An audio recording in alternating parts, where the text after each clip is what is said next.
Well, we said yesterday that Jimmy Carter is remembered for two things. And today we're going to look at how Jimmy Carter handled the Iranian hostage crisis.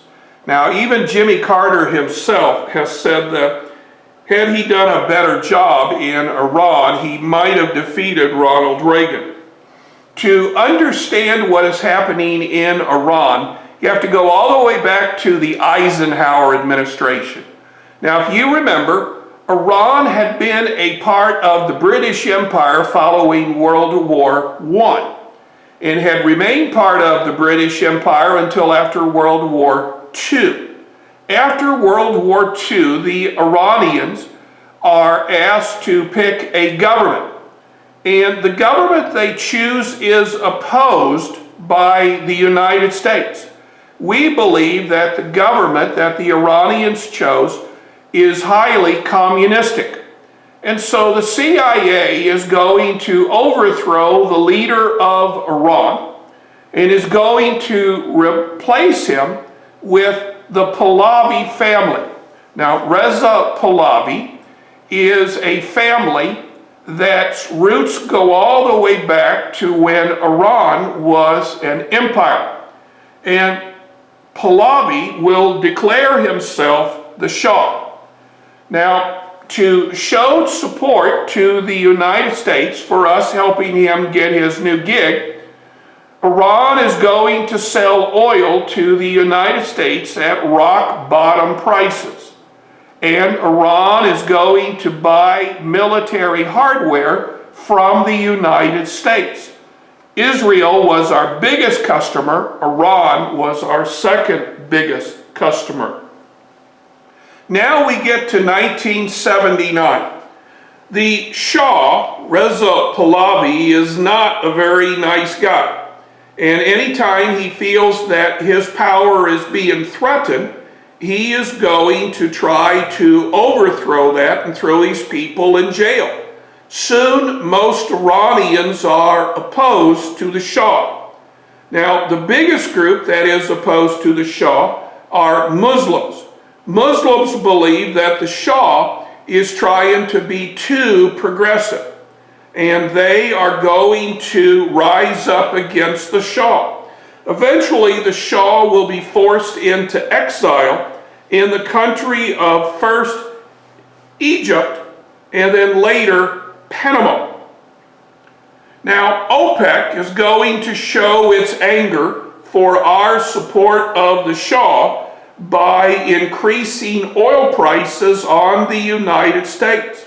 Now again, our oil prices were artificially low because we were buying so much oil from the Iranians. And now with the Iranians charging us the same price for what everybody else was selling us, the oil prices are going to go up. And so gas prices are going to rise dramatically again under Mr. Carter. The Ayatollah Khomeini, who is the highest ranking Muslim cleric in the world, is going to call for the country of Iran to create a theocracy. Now, we don't have many theocracies in the world today.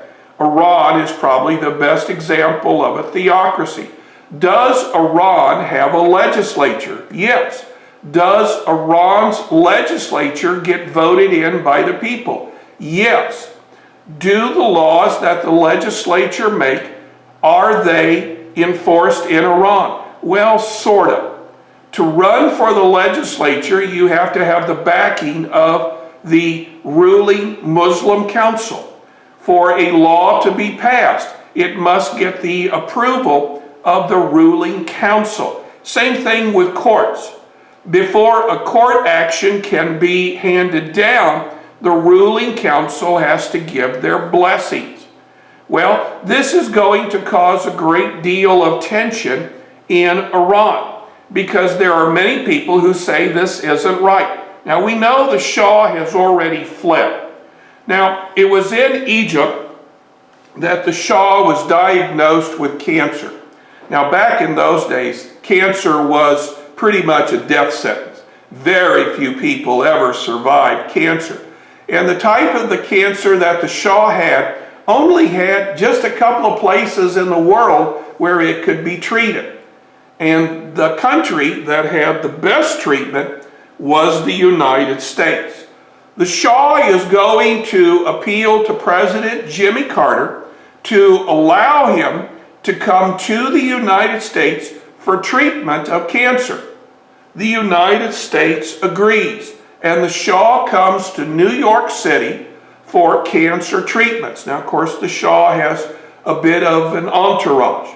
It is at this time that the Iranian government is going to ask the United States government to arrest the Shah, arrest all of the people who support the Shah that are in this entourage, and ship them back to Iran, where they will be given a fair trial and then executed.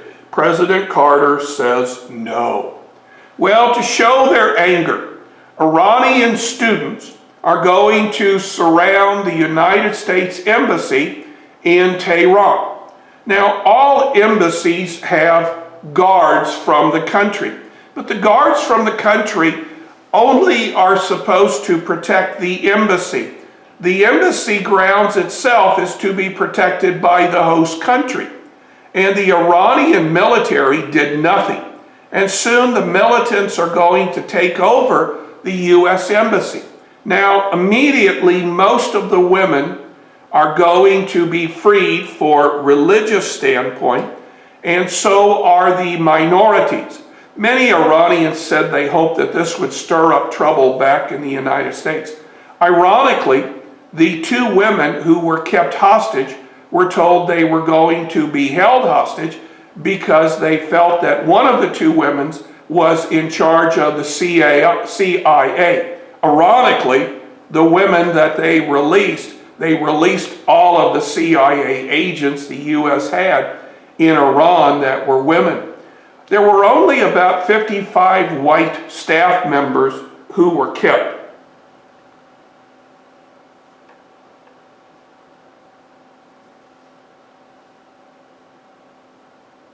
Looks like we're having a little trouble with the video. I think we'll probably move on. President Carter began negotiations with the militants to get our hostages free. Each day, there would be signs all across the United States saying this was the whatever day it was that our hostages were kept by the militants. By the summer of 1988, the United States military proposed to have a go at rescuing the hostages. Carter agreed, and in this attempt, if it could go wrong, it did go wrong. The idea was that United States helicopters would take off from the Persian Gulf. They would fly across Iran, treetop level, so that they would not be picked up by radar, and they would land in a large desert. Now, in the desert, two planes would land that would carry all of the men, extra gas. The helicopters would then fly to Tehran, land in a soccer field. The military guys would get out, get our hostages back. Everybody would go back to the desert station. There, everybody would load onto the airplanes, out they would fly. Well, you can see from this report, it didn't work. The landing site the Americans chose was through the mountains out in the flat, remote desert beyond, 10 miles from habitation. But across it runs a road upon which perhaps a dozen vehicles pass each hour. We travelled, as did the only Iranian witnesses to what happened last Thursday night, by bus. 2 or 3 buses a day run the 14 hours from Tabas to Yazd. The Americans seem not to have anticipated that one would pass whilst they were here. The passengers arrived before the rescue attempt burst into flames. They were ordered from their bus around 9:30 in the evening and were then to observe at close quarters what the world has argued about ever since. The helicopters appear to have landed first. 6 of them, no evidence of more. Beside each, a telltale stack of empty cans revealed that their occupants had had time for a meal. Inside the belly of one helicopter that remained intact, guns, bullets, first aid, camouflage, radio equipment. Outside, refueling pumps, but no sign of lights to guide other craft down. After the helicopters had landed, but before the inferno, a tanker moved towards the landing site. We met its driver, who we found inspecting what had been his vehicle. He explained he'd been driving when he heard a gunshot, felt the bullet hit his tanker. Then something hit his front wheels, and he stopped. Then he saw two men in combat jackets, Americans, on their bellies moving with guns. A bullet shattered his windscreen, the glass cutting him about the eye. He jumped from the tanker as it burst into flames. It appears he had met an American outpost several hundred yards from the landing site. They'd sought to use his flaming truck as a roadblock to discourage other traffic. He then ran away, never saw flames in the distance, and put the time at 10:30 last Thursday night. The crash happened later. It was to result in the devastation of one of the massive transport planes and one of the helicopters. This is the core of the tragedy. First impressions might suggest that this is simply the wreckage of the giant C-130 transport plane. But this is the entire rotor assembly of one of the American helicopters that were involved in the rescue attempt. It was parked over here, and it was when it took off on a mistaken bearing that it sliced into the Hercules plane. That, at least, is the version that has flowed from America in the past few days. But a combination of factors that we found suggested the possibility that the Hercules had in fact ploughed into the helicopter. The ruts left behind in the aftermath of landing appear to have swerved to miss another helicopter. The reverse thrust of the plane's huge propellers blowing sand forward around the cockpit in pitch darkness may have persuaded the pilot that he'd passed the last helicopter. The propellers on the impact side are in smithereens as if they hit something static whilst still in motion. Yet the helicopter blades are practically intact, suggesting they were not rotating. The molten aluminium marked the intense heat of the blaze which followed, so intense that no American could get near to drag clear the bodies in the wreckage. The strong implication that this plane had brought the helicopter's lifeblood, without which now the mission was doomed, the fuel. 100 yards away, the only other tracks left by a plane, those of another Hercules, the plane by which the Americans were now to escape. There was no sign that any other craft landed. Only 2 planes and 6 helicopters here then. So what happened to the others? Did they land elsewhere? Amid frantic moves to leave, the Americans splashed jet fuel on their grounded craft. They fired into some of them. 3 caught fire and were totally destroyed. 2 survived. 1 was even started by the Iranians themselves late last night. The bus people, they let go. These terrified country folk fled the blaze, their worldly possessions left in a heap beyond the carnage. And the Americans, crammed desperately into the belly of one surviving plane, lifted off, comforting 4 desperately burnt compatriots, abandoning a scene of utter hopelessness and leaving behind any chance of rescuing 50 hostages held 400 miles beyond these desert wastes. Jon Snow, News at 10, at the American crash site in Iran. It was a terrible sight for Americans to watch. And of course, Americans blame Jimmy Carter. In 1980, Ronald Reagan is going to get the nomination on the Republican ticket. Jimmy Carter will be nominated by the Democrats. The Reagan victory is going to be one of the times in which Americans are angry with Carter because of high prices. Americans are angry with Carter because of high inflation. Americans are angry at Carter with our weakness in world affairs. The red states are Mr. Reagan. The blue states are Mr. Carter. This is a great victory for Mr. Reagan. However, if you look at the bottom pie chart, Reagan is only able to get about, 50% of the vote. John Anderson who was a moderate Republican, is going to run against Ronald Reagan as well and get a sizable number of votes. But we know that it's electoral college votes that count, and it's an easy victory for President Reagan.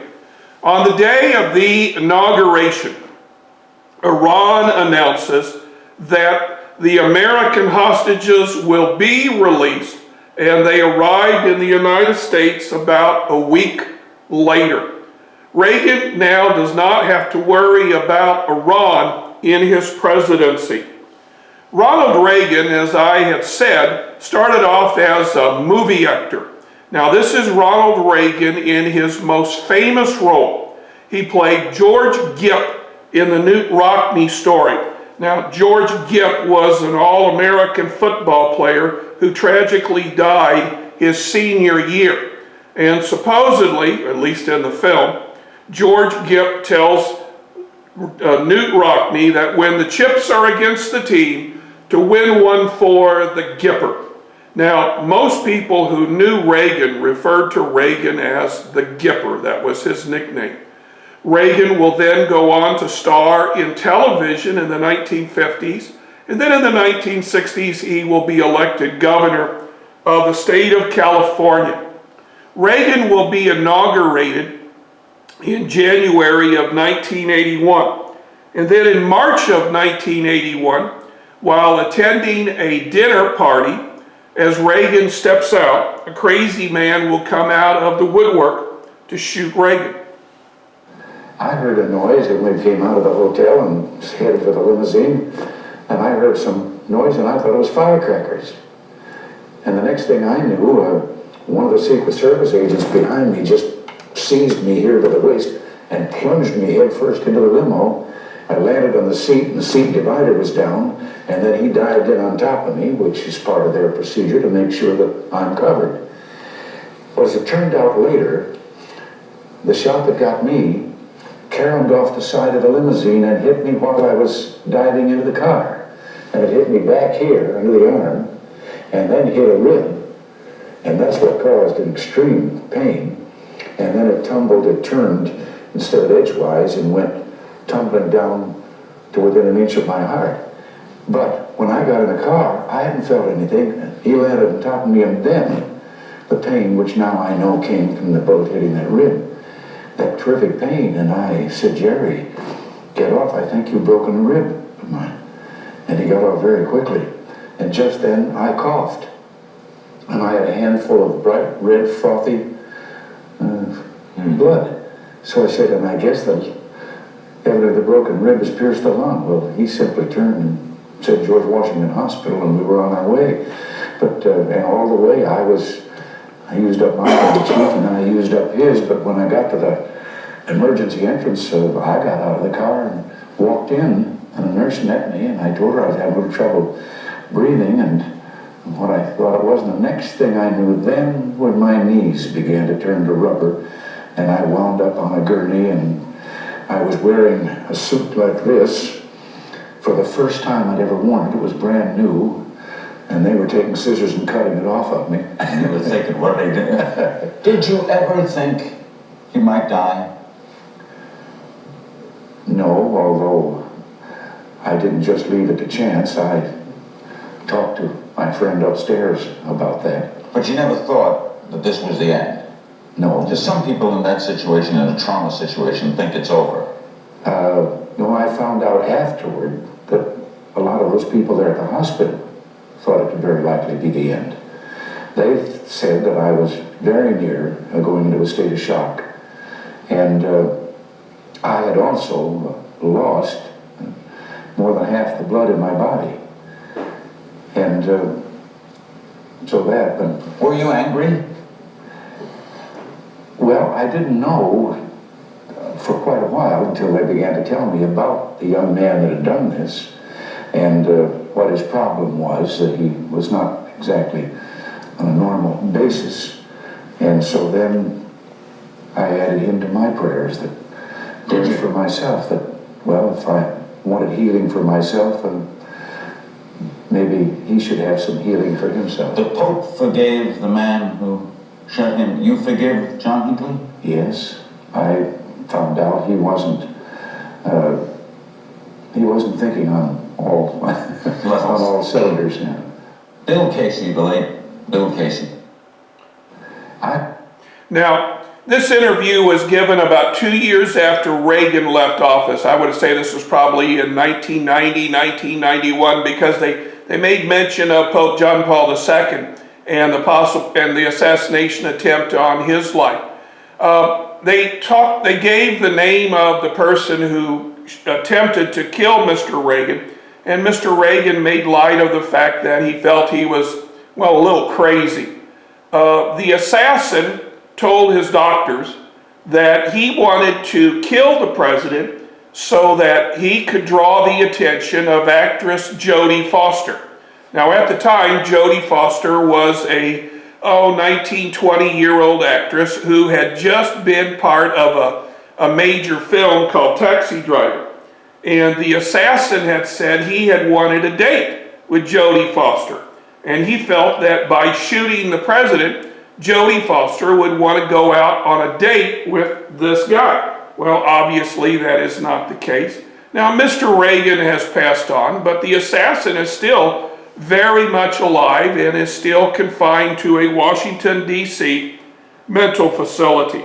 Well, we are done with today's work. Again, I would ask that you answer the questions as best you can. Remember that you need to have everything in by 11:59 tonight.